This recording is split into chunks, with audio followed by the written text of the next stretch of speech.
Bismillahirrahmanirrahim. Assalamualaikum warahmatullahi wabarakatuh. Alhamdulillah, alhamdulillahirabbil alamin, wa bihi nasta'inu ala umurid dunya waddin. Wassalatu wassalamu ala asrafil anbiya'i wal mursalin wa ala alihi wa ashabihi wa man tabi'ahum bi ihsanin ila yaumiddin. Asyhadu an la ilaha illallah wahdahu la syarikalah wa asyhadu anna Muhammadan abduhu wa rasuluh la nabiyya wa la rasulah ba'da. Sahabat Ar-Rayyan dimanapun berada, pertama-tama marilah kita panjatkan puja dan puji syukur kita atas kehadirat Allah Subhanahu wa taala, yang mana Allah Subhanahu wa taala masih memberikan kita nikmat, masih memberikan kita kesempatan sehingga kita dapat mengumpulkan bekal-bekal kita untuk menghadap Allah Subhanahu wa taala. Yang kedua, tak lupa sholawat dan salam tetap tercurahkan kepada Nabi kita, suri tauladan kita, yaitu Nabi Muhammad SAW, beserta para keluarga beliau, para sahabat beliau, dan orang yang senantiasa thiqah, orang yang senantiasa mengikuti beliau sampai hari kiamat kelak. Sahabat Ar-Rayyan dimanapun berada, Allah Subhanahu wa taala menurunkan kepada kita Al-Quran sebagai petunjuk bagi orang-orang yang bertakwa. Sebagaimana Allah Subhanahu wa taala firmankan dalam surat Al-Baqarah ayat 2, "Dzalikal kitabu la raiba fih hudal lil muttaqin." Itulah kitab la raiba fih, tidak ada keraguan di dalamnya, hudal lil muttaqin, sebagai petunjuk bagi orang yang bertakwa. Dan Rasulullah SAW juga meninggalkan Al-Quran sebagai salah satu pedoman, salah satu dari dua pedoman yang akan menuntun kita dari kesesatan. Sebagaimana sabda Rasulullah SAW, "Taraktu fikum amroin lan tadillu ma tamassaktum bihima, kitaballah wa sunnati Rasulullah SAW." Aku meninggalkan kalian dua perkara, lan tadillu ma tamassaktum bihima, yang apabila kalian pegang keduanya maka kalian tidak akan tersesat selamanya. Kitabullah wa sunnati Rasulullah SAW. Maka ketika kita mengetahui bahwasanya Al-Quran itu adalah petunjuk untuk orang yang bertakwa dan juga pedoman bagi kita, maka bagaimana kita beramal, bagaimana kita berinteraksi dengan Al-Quran. Yang pertama adalah kita mempelajari dan mengajarkannya. Rasulullah SAW bersabda dari sahabat Utsman radhiyallahu anhu, "Khairukum man ta'allamal Qur'an wa 'allamah." Sebaik-baiknya kalian adalah orang yang mempelajari Al-Quran dan mengamalkannya. Orang yang mempelajari Al-Quran, Allah Subhanahu wa taala muliakan dengan sebaik-baiknya orang. Maka barang siapa yang mempelajari Al-Quran, barang siapa yang benar-benar hendak menjadi orang yang mulia di sisi Allah Subhanahu wa taala, maka hendaklah ia mempelajari Al-Quran. Termasuk 3 dari hak anak yang disebutkan oleh Rasulullah SAW, bagi siapa saja dari kita yang memiliki anak, yang memiliki buah hati, salah satu dari hak yang harus kita berikan kepada anak adalah mengajarkan kitab Allah Subhanahu wa taala, mengajarkan din Allah Subhanahu wa taala. Mengajarkan Al-Quran ini tidak hanya berarti kita mengajarkan untuk membaca Al-Quran, untuk memperbagus Al-Quran, tidak. Mengajarkan Al-Quran ini setiap apa yang berkaitan dengan Al-Quran, berupa itu hukum fikih, puasa, sholat, yang terdapat dalam Al-Quran, maka itu juga sejatinya kita mempelajari Al-Quran. Begitu pula dengan orang yang mengajarkan Al-Quran. Orang yang mempelajari Al-Quran saja Allah Subhanahu wa taala muliakan, apalagi orang yang mengajari Al-Quran. Sebagaimana sabda Rasulullah SAW, "Idza mata ibnu Adam in qata amalhu illa min thalas, shadaqatin jariyatin aw ilmin yuntafa'u bihi aw waladin shalihin yad'ulah." Jika ibnu Adam itu meninggal, maka terputuslah amalnya kecuali 3 perkara, yaitu adalah sedekah jariyah, au ilmin yuntafa'u bihi, atau ilmu yang bermanfaat, au waladin sholihin yad'ulah.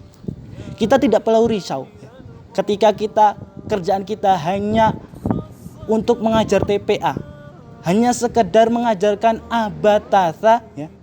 Akan tetapi jika kita ikhlas karena Allah Subhanahu wa taala, dan begitu pula anak didik kita mengamalkan, maka insya Allah kita dapat pahala dari estafet apa yang kita ajarkan kepada anak didik kita. Itu yang pertama, ya. Belajar dan mengajarkan Al-Quran. Yang kedua, bagaimana kita berinteraksi dengan Al-Quran, yaitu membaca Al-Quran. Rasulullah SAW pernah bersabda dari Ibnu Mas'ud radhiyallahu anhu, Rasulullah SAW bersabda, "Man qara'a harfan min kitabillah falahu hasanah wal hasanatu bi asri amsalihha." Barang siapa yang membaca Al-Quran, maka dia mendapatkan 1 kebaikan, dan kebaikan itu akan Allah Subhanahu wa taala lipatkan menjadi 10 kebaikan. La aqulu alif lamun harfun walakin alifun harfun walamun harfun wa mimun harfun. Aku tidak mengatakan alif lam mim itu 1 huruf, akan tetapi alif 1 huruf, lam 1 huruf, dan mim 1 huruf. Masya Allah ya.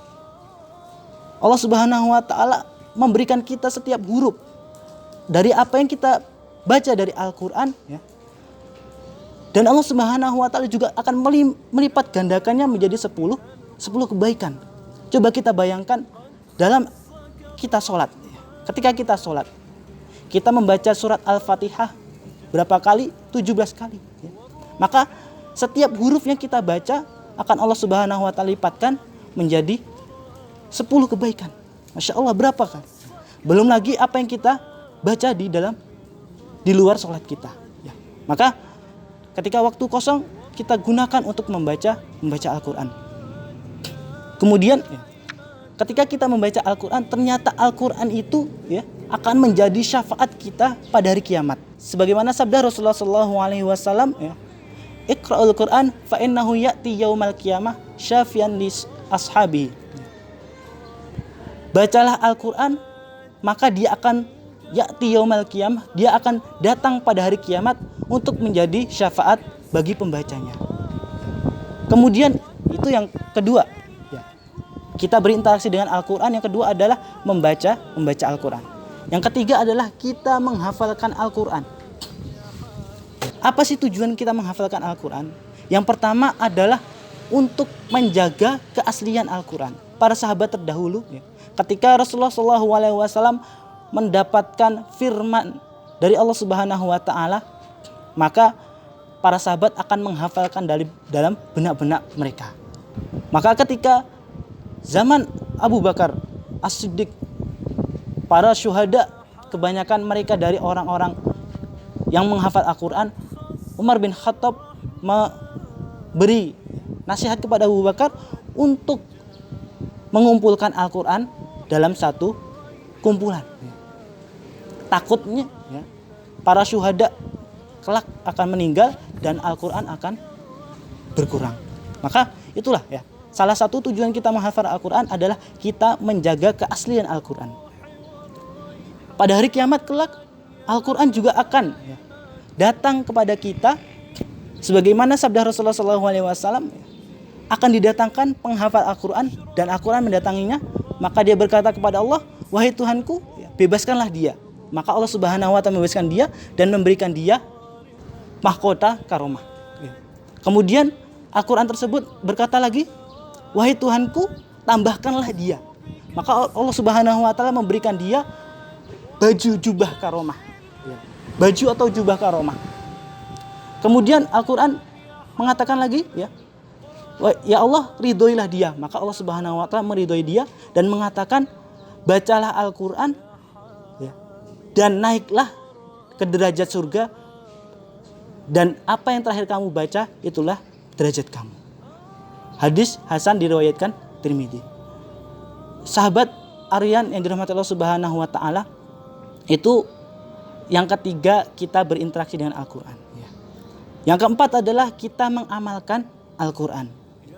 Sebagaimana hadis yang telah saya sebutkan di depan, Rasulullah SAW memberikan kita dua petunjuk, dua pedoman hidup, yaitu Al-Quran dan As-Sunnah, untuk kita jalani, untuk kita amalkan, agar kehidupan kita tidak tersesat. Maka ketika kita mengamalkan Al-Quran, maka sejatinya kita akan menyelamatkan kita dari jurang kesesatan. Sahabat Ar-Rayyan yang dirahmati Allah Subhanahu wa taala, itulah 4 cara kita berinteraksi dengan Al-Quran. Kita beramal dengan Al-Quran. Maka coba kita lihat di rumah, apakah kita memiliki Al-Quran, meskipun saya sendiri percaya bahwasannya di rumah kita ada Al-Quran meskipun hanya satu. Dan satu Al-Quran tersebut jangan cuma jadi pajangan di lemari pajangan kita. Kita baca, kita tadaburi, kita amalkan, kalau bisa kita hafalkan. Karena Rasulullah SAW pernah bersabda, wal Quran hujjatun laka au alaika. Dan Quran itu akan menjadi hujah bagimu. Hujah laka adalah hujah yang baik. Al-Quran akan datang sebagai syafaat kita. Al-Quran akan datang sebagai penolong kita di hari kiamat kelak. Akan tetapi Al-Quran juga hujjatun alaika. Al-Quran akan menghujat kita, akan mencaci kita jika kita tidak pernah membaca Al-Quran, jika kita tidak pernah mengamalkan Al-Quran, jika kita tidak pernah berinteraksi dengan Al-Quran. Semoga yang sedikit ini bisa menjadi motivasi bagi kita, menjadi lecutan semangat bagi kita untuk terus berinteraksi dengan Al-Quran. Dan dengan itu semoga kita terhindar dari jurang kesesatan, terhindar dari maksiat kepada Allah Subhanahu wa taala. Mungkin itu sekian dari saya. Apabila ada salah, saya mohon maaf. Billahi taufiq wal hidayah. Wassalamualaikum warahmatullahi wabarakatuh.